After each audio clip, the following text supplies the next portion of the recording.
You're watching KPVM News 46. Weekend Review.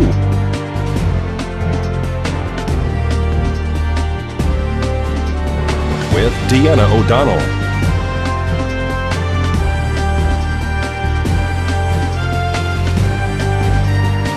And Jason Koblenz.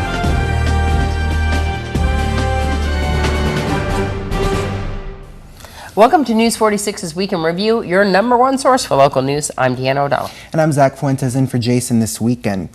1 in 4 women has experienced domestic violence in her lifetime. In fact, every 9 seconds in the United States, a woman is assaulted or beaten. And most often, the abuser is a member of her own family. Every day in the U.S., more than 3 women are murdered by their husband or boyfriend. Men who as children witness their parents' domestic violence are twice as likely to abuse their own wives and sons of nonviolent parents. With domestic violence so prevalent, so many of us can relate to this story. However, the details of this domestic violence abuse are horrific. We're going to speak to Elisa about her niece, Megan. Yes, on Saturday, September 22nd, we are having a community charity car wash in the honors of my niece. Thanks to Sheldon here at Pahrump Valley Auto Plaza allowing us to do this, to take up a donation for my niece's recovery in the hospital. Why is she recovering in the hospital? What happened? Her husband caught her on fire on August 3rd while she was sleeping, and she has third-degree burns to her body from the knees up, and she's on day 39 of surviving and getting ready to have her 8th surgery. And when they brought her into the hospital, they were told that she probably wouldn't even make it a couple of days. So I wanted to see what we could do to help. And I thought of a community car wash, and when it goes into her trust fund that was set up by her advocate, it will be donated from the town of Pahrump in the community that cares. This was not an accidental fire. No, it wasn't. It was deliberately set. We think she was in the process of leaving him because of being abused before. Do they have children? They do have 2 small children. Luckily, they weren't there when it happened. They were with relatives. They did have major problems in their relationship, and we think she was finally going to leave. And while she was sleeping in a recliner, he threw a flammable liquid on her and set her afire and held the door shut so she couldn't get out of the home. How old is she? 26. And she's not here locally, but with friends like Sheldon Fetty here in Pahrump Valley Auto Plaza, and we have local relatives here, we're trying to do what we can to help her out. That is correct. Her advocate started a fundraiser on GoFundMe.com called The Community Cares, Megan's Road to Recovery. And so I thought it would be really neat if we did a car wash and donated it to her from Pahrump, the community that also cares. Tell me every day what she's going through right now. Well, she has a tracheotomy, and she was in a coma for the first week and a half. And she has endured her 8th surgery yesterday to prepare her skin for skin that they harvested off of the back of her calves, which was the only place they could take skin from. And that has been sent to a lab a month ago to have it grown. And then next week sometime they're going to try to do that skin graft surgery of her own skin that they've been growing for a month. So every day is a battle, and every day there's hope that she will survive this. Every day. The fight for the beginning is the initial shock of the burn that she made it through, and now it's the infections that we have to fight because of her lungs being so badly burned and her body being so badly burned. With your skin exposed like that, you have constant infections that you're fighting off. So every day is a battle. She cannot speak. She has a trach, and so she lips words. Her face is burned as well. And yesterday they capped her trach to see if she could make sound, and no sound came out. So we're hoping that her vocal cords weren't permanently damaged due to the fire. Her spouse? He was apprehended the very next morning, and he is sitting in the Lakeland County Jail, and hopefully he will never, ever walk out. The children, how are they? The children are wonderful. They're staying with family, and they're just fine. They don't know that anything has happened. They just know that mom is not feeling well. Sheldon, this kind of story really just pulls at your heartstrings, and just so moving and horrible at the same time. Pahrump Valley Auto Plaza has once again stepped up. You know, we all have mothers, wives, sisters, daughters, anytime there's anything this tragic, any type of domestic violence, it tugs at your heartstrings, and you just want to do whatever you can to be helpful. We're very blessed here at Pahrump Valley Auto Plaza. We have plenty of space. These folks want to have a car wash. We're going to accommodate in any way that we can. We're going to supply hot dogs and sodas, so come down, get your car washed. You'll get a shiny car, a hot dog and a soda, and we'll see if this community can do what it always does. Come together and do something wonderful for someone that's in such a terrible, terrible state right now. So sorry to hear about what her name is Megan is going through right now and your whole family. If people can't make the car wash, how can they donate? They can donate at Nevada State Bank. There's going to be an account set up. They can go in and see Stephanie Williamson, which is my daughter, and she will be the one handling the account. Once everything is collected from the car wash, then the funds will be donated to the GoFundMe.com account that was set up by her victim's advocate. Is there a way for us to keep track of how Megan's doing? Yes, you can go on Facebook, and her Facebook account is called Megan's Outreach. For more information on Megan, you can go to her Facebook page. To help donate, you can come to the car wash on September 22nd here at Pahrump Valley Auto Plaza, or you can donate at Nevada State Bank. This is Deanna O'Donnell for News 46. Nye County Sheriff's Office has issued a press release regarding 2 people who have been arrested for suspicion of burglary. According to the Nye County Sheriff's Office press release, deputies took a report of a burglary of a residential shed. Video surveillance on the property identified the 2 suspects stealing metal and welding supplies from the property. Detectives identified 43-year-old Ernest Joseph Ruiz and 37-year-old John A. Carter as being the 2 males on the video committing the burglary. Detectives located Ruiz and Carter. The stolen property was then recovered.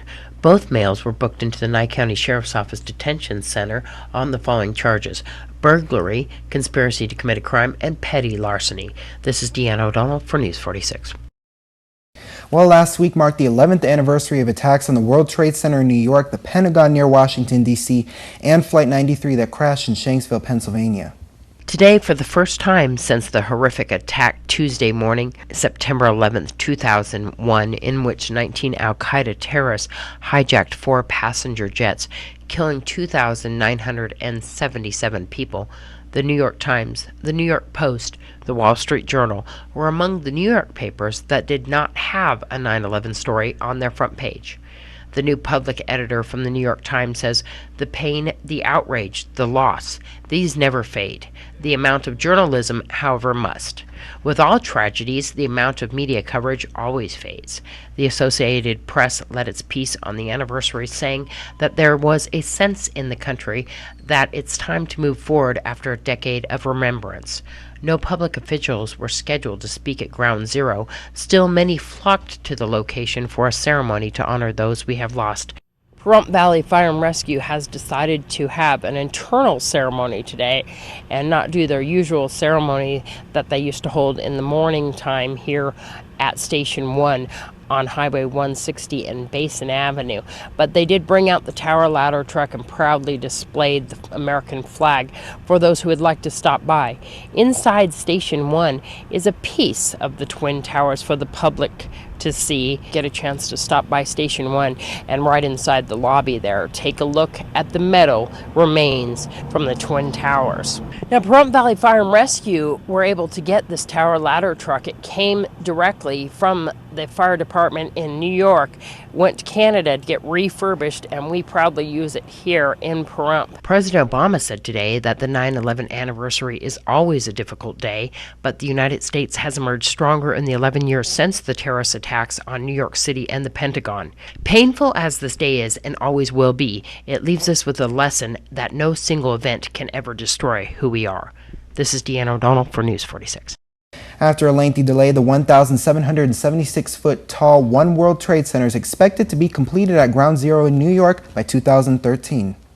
And a flag retirement ceremony was held last week from dawn until dusk in honor of September 11th. The flag code simply says that when an American flag can no longer be a proper representative of its nation, it should be retired, preferably by the process of burning. Anything else that you've seen are traditions or ceremonies that have been put together. What we do at the VFW is a combination of about 10 or 12 different ceremonies, including Boy Scout rituals, Native American priests, the medicine men, the VFW coming forth and speaking out what 9/11 meant to them. And then the biggest highlight, and has been for years, is at the end of the day, we have a young man in a Boy Scout uniform in front of a large crowd play taps. And there's not a dry eye in the place. And this year really went over well because of the biggest turnout, 50-50, 50% youth and 50% adults. And the young people really were into it. How many flags have you retired since Saturday? Right now I'm over 1,100. At the rate I'm going, with what I have left, we're going to go over 1,200 this year. These aren't just American flags, but all sorts of flags. We retire predominantly American flags. Somewhere they estimate 80 to 85%. We retire POW flags. We retire Nevada flags. We retire flags from other states. We have flags for that have sentimental meanings to some people. We have as many branches of service flags that get put in. And normally the vets from service will grab their branch of service and put it in. But preferably the flag retirement is the American flag. First flag in, last flag in. Anything in between is fine. So you'll be here till dusk tonight. So if people want to run down to the VFW if they have a flag that they'd like to have properly retired. I will be here to dusk for sure, sundown. Or if there are people that just keep coming and it needs to be left running, I'll be here to assist anyone and everybody who wants to remember 9/11. After this date, what should a person do? Can they contact you, or do they just keep their flags until next year? The VFW collects flags day in and day out. On the flyers and the brochures was my phone number. If they want to get my number, you can contact me, 727-9125, prompt number. I'm a local citizen, and I'll make arrangements if necessary, and I will be bringing them here to the VFW. And once again, if you have a flag that you want to retire, you can come down here before dusk tonight. Otherwise, you can drop it off here at the VFW on Homestead. This is Deanna O'Donnell for News 46. One man was transported locally after his vehicle collided with the truck at the intersection of Charleston Park and Vanovich. Pahrump Valley Fire and Rescue and Nye County Sheriff's deputies responded to a two-vehicle accident yesterday morning on Charleston Park and Vanovich. Upon arrival, they found both of the vehicles off the roadway, a large pickup truck and a sedan. The driver and only occupant of the sedan, an elderly man, was transported locally to Desert View Hospital. Inside the pickup truck was a pregnant female and two younger passengers. The female was checked out on scene and declined to be transported. Nye County Sheriff's deputies are investigating. This is Deanna O'Donnell for News 46. And we'll have much more local news when News 46's Weekend Review returns. Don't go nowhere.